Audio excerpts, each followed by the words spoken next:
आप सब लोगों का तहे दिल से बहुत बहुत शुक्रिया। इतनी तपती धूप के अंदर इतनी देर से इतनी बड़ी संख्या में आप लोग मेरा इंतजार कर रहे हैं। मैं आपका तहे दिल से बहुत बहुत शुक्रिया अदा करना चाहता हूं। जितने लोग इस वक्त टीवी में देख रहे हैं उन सब दर्शकों का भी मैं तहे दिल से शुक्रिया अदा करना चाहता हूं। सबको मेरा नमस्कार, सबको मेरा प्रणाम। दोस्तों, सीधा जेल से मैं आप लोगों के बीच में आ रहा हूं। आपके बीच में आके बहुत अच्छा लग रहा है। 50 दिन के बाद अभी अभी मैं, मेरी पत्नी भगवंत मान साहब, हम लोग कनॉट प्लेस में हनुमान मंदिर में गए थे। हनुमान जी का आशीर्वाद लिया, उनके दर्शन किए।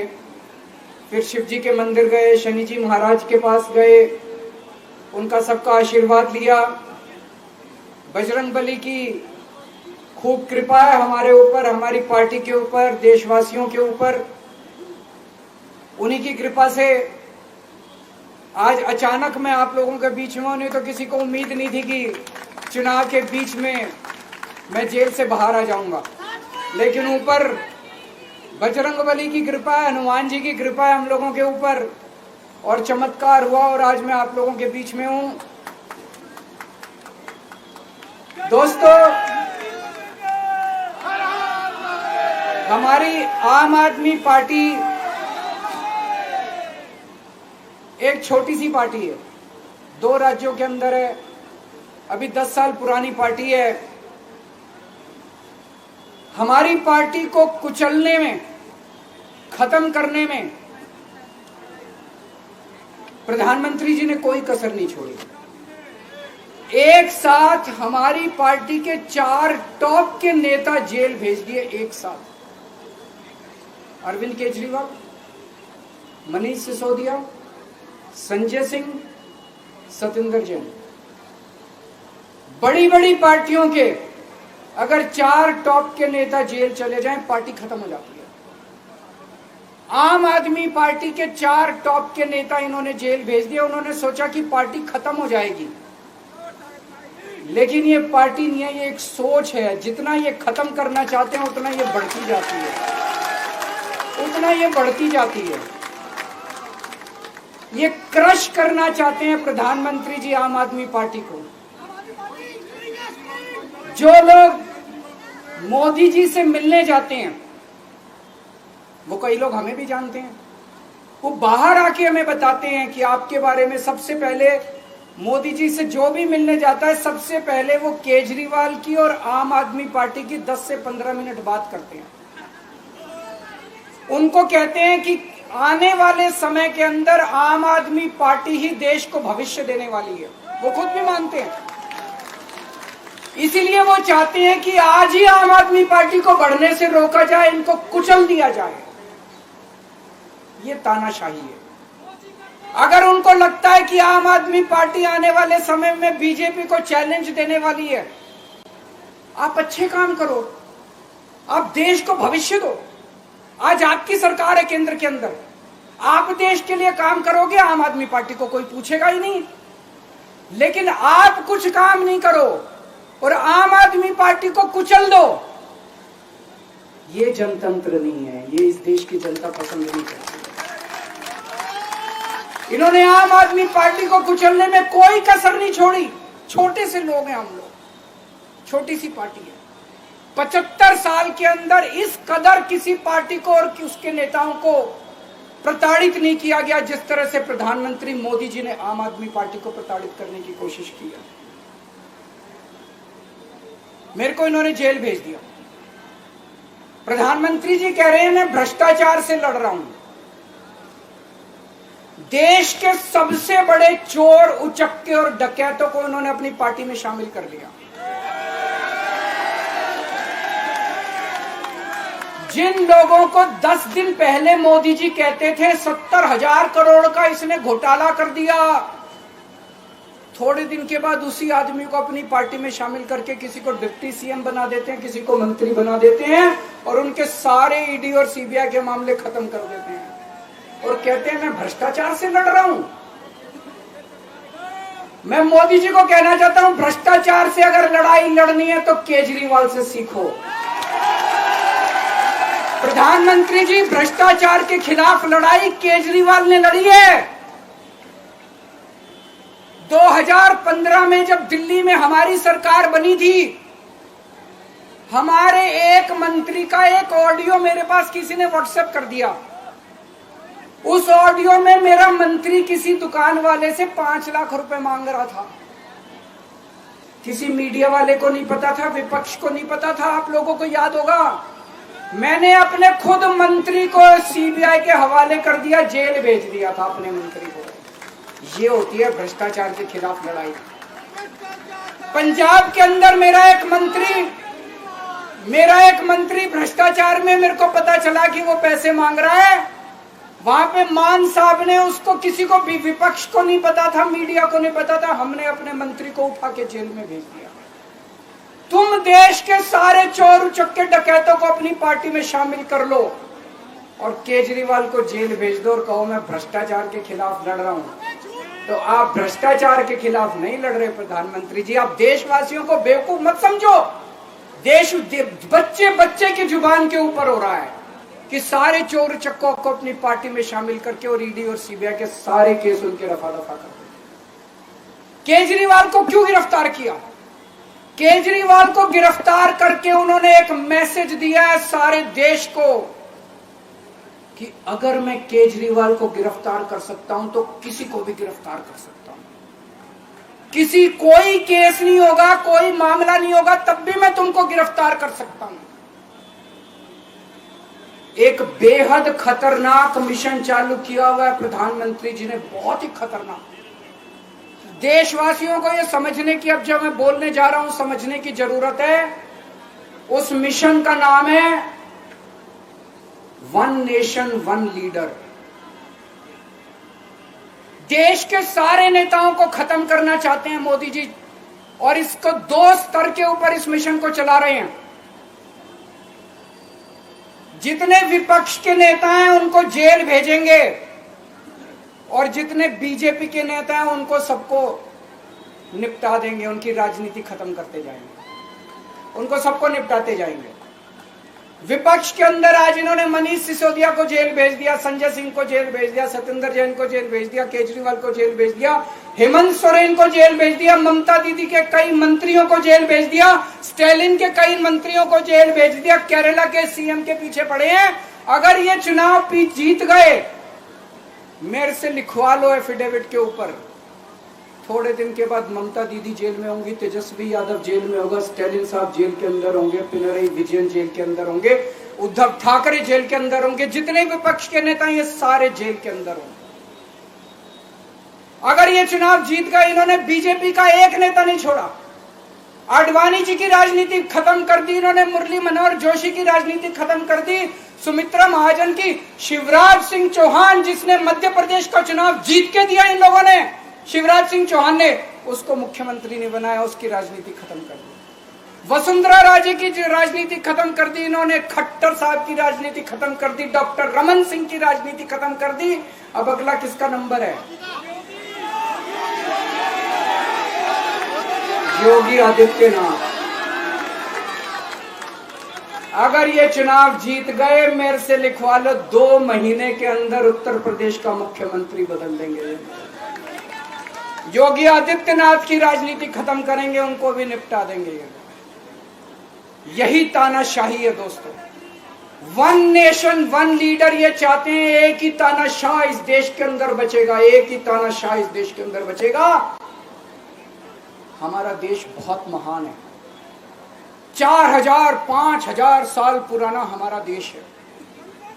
इसके पहले पिछले 4000 साल में कई मौके आए जब इस देश के ऊपर तानाशाहों ने कब्जा करने की कोशिश की, लेकिन हमारे देश के लोगों ने उन तानाशाहों का तख्ता उखाड़ के फेंक दिया।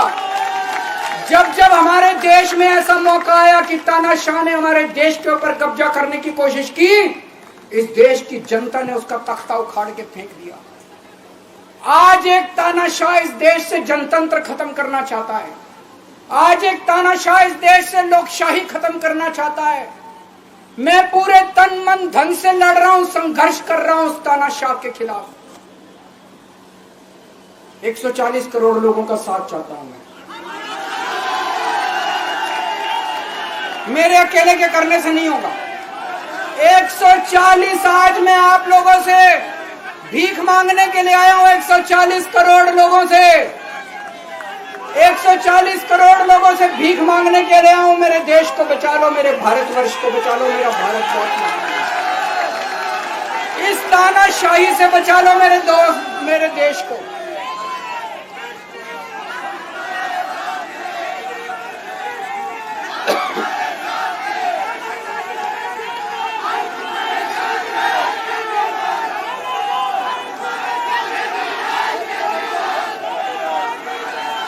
मैं सुप्रीम कोर्ट का बहुत बहुत शुक्रिया अदा करना चाहता हूं। उन्होंने 21 दिन दिए हैं, एक एक दिन में 24 घंटे हैं।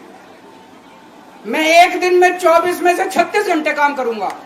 पूरे देश भर में घूमूंगा इस तानाशाही को रोकने के लिए। दोस्तों, जितनी मेरे अंदर ताकत है, मेरा सब कुछ कुर्बान है देश के लिए। मेरा तन मन धन सब कुछ कुर्बान है मेरे देश के लिए। मेरे खून का एक एक कतरा मेरे देश के लिए, मेरे शरीर का एक एक कतरा, मेरी जिंदगी का एक एक पल मेरे देश के लिए। मेरे देश को बचाने के लिए मैं पूरे देश में जाऊंगा। दोस्तों, अब एक बहुत महत्वपूर्ण बात करने जा रहा हूं, उसको ध्यान से सुनना। ये लोग इंडिया गठबंधन से पूछते हैं आपका प्रधानमंत्री कौन होगा। मैं बीजेपी से पूछता हूं आपका प्रधानमंत्री कौन होगा। आप लोग सोच रहे होंगे केजरीवाल क्या बात कर रहा है, मोदी जी होंगे। नहीं, मोदी जी अगले साल 17 सितंबर को 75 साल के हो रहे हैं।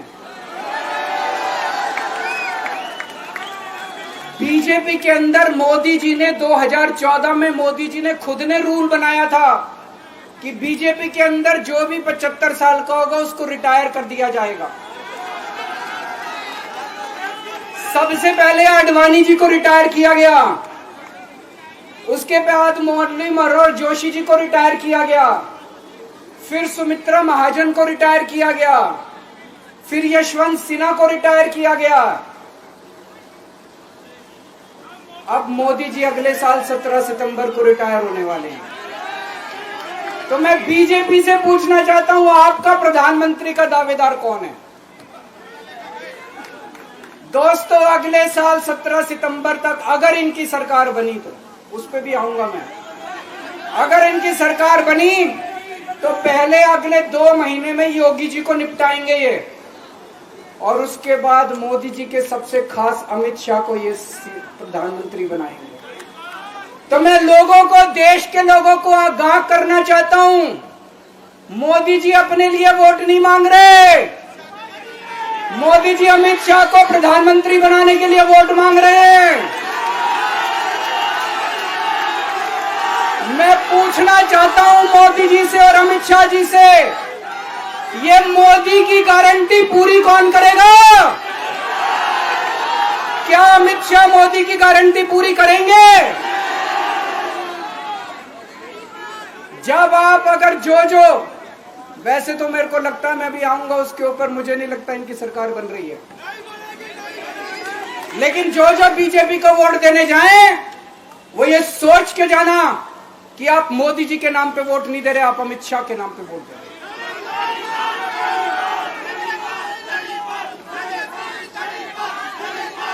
अब एक खुशखबरी है आप लोगों के लिए, अब एक खुशखबरी है। सबको बता देना जो मैंने बातें कही है, बड़ी सोच समझ के कही है। वहां बैठ के यही सोच रहा था 50 दिन से।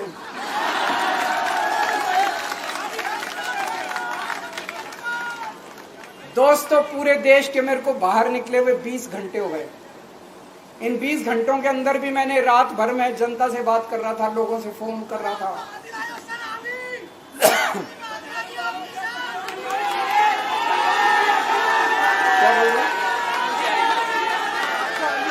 रात को आंधी आई थी।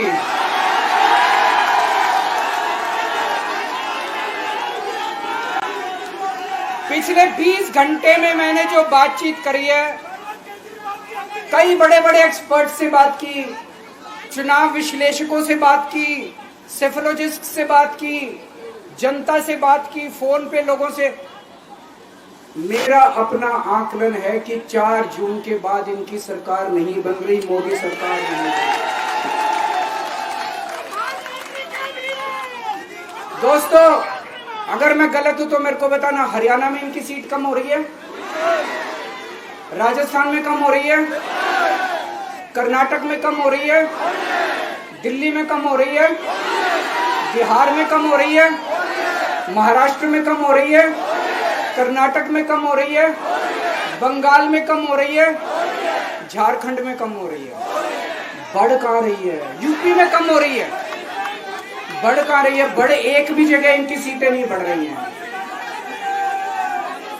मेरा अपना मानना है, और सट्टा बाजार में भी जो चल रहा है, इनकी 220 से 230 के बीच में सीट आ रही है, उससे ज्यादा सीट नहीं आ रही। मोदी सरकार नहीं बन रही है, केंद्र में इंडिया गठबंधन की सरकार बन रही है। आम आदमी पार्टी उस सरकार का हिस्सा होगी। दिल्ली को पूर्ण राज्य दिलाएंगे। दिल्ली का एलजी लोगों का एलजी होगा, दिल्ली का एलजी दिल्ली वालों का एलजी होगा। गुजरात से आया हुआ है अभी। दिल्ली के लोगों का एलजी होगा, दिल्ली के लोगों का विकास होगा। एक और पॉइंट है, जब मैं जेल के अंदर था तो कुछ लोगों ने यह मुद्दा उठाया, केजरीवाल सीएम पद से इस्तीफा क्यों नहीं देता। दोस्तों, केजरीवाल को कभी किसी पद का लालच नहीं हुआ। मैं आप मंत्री, मुख्यमंत्री, प्रधानमंत्री ये सब बनने नहीं आया।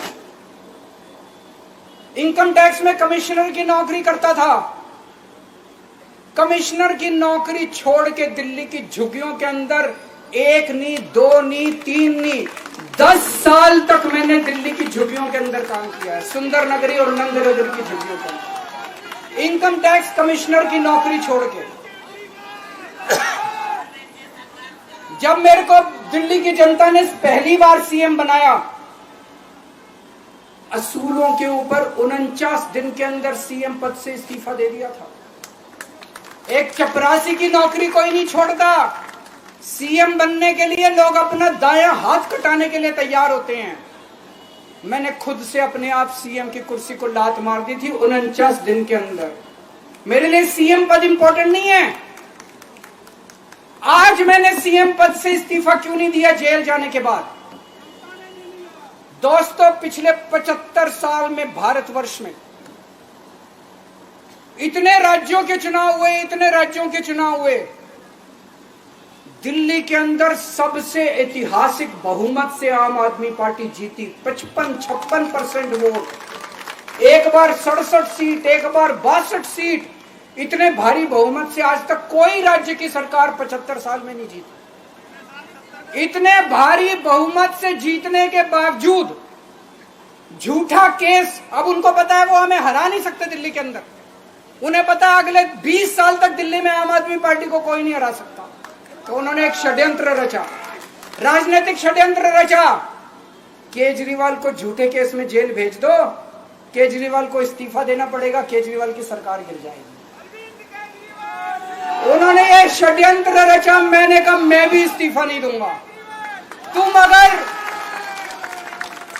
तुम अगर जनतंत्र को जेल में कैद करोगे तो जनतंत्र जेल से चला के दिखाएंगे। दोस्तों, सरकार भी जेल से चला के दिखाएंगे। कतई इस्तीफा, तुम्हारे ट्रैप में फंसने वाले नहीं हम। ये अगर हेमंत सोरेन साहब को भी इस्तीफा नहीं देना चाहिए था, जेल से सरकार चलानी चाहिए। अगर हमने इस्तीफा दे दिया, ये तो बड़ा अच्छा इनके लिए। जिस राज्य के अंदर ये चुनाव हारेंगे उसके मुख्यमंत्री को पकड़ के जेल में डाल दो, सरकार गिरा दो। उसके मुख्यमंत्री को पकड़ के जेल में डाल दो, सरकार। आज मैं अगर दिल्ली की जेल के अंदर रह के दिल्ली की जेल से इस्तीफा नहीं दे रहा, वो इस तानाशाही के खिलाफ संघर्ष कर रहा हूं, इसको समझ लेना। केजरीवाल को किसी पद का लालच नहीं है। सीएम तो 100 सीएम की कुर्सी देश के नाम कुर्बान हो गई। मुझे पता चला, मेरे जेल जाने से बहुत लोग भावुक हुए, खासकर मेरी माँ, बहनें, महिलाएं बहुत रोई, कईयों ने बहुत मन्नतें मांगी। मैं सबका बहुत बहुत शुक्रिया अदा करना चाहता हूं, जिन लोगों ने अपनी दुआएं, करोड़ों करोड़ों लोगों ने अपनी दुआएं भेजी हैं। पूरी दुनिया भर से करोड़ों लोगों ने दुआएं भेजी। उन्हीं के आशीर्वाद का कमाल है कि आज मैं आप लोगों के बीच में हूं। आप लोग सब लोग सुखी रहें, देश खूब तरक्की करे, फले फूले, आप सब लोग खूब खुश रहें, ऐसी मेरी प्रभु से इच्छा है। भारत माता की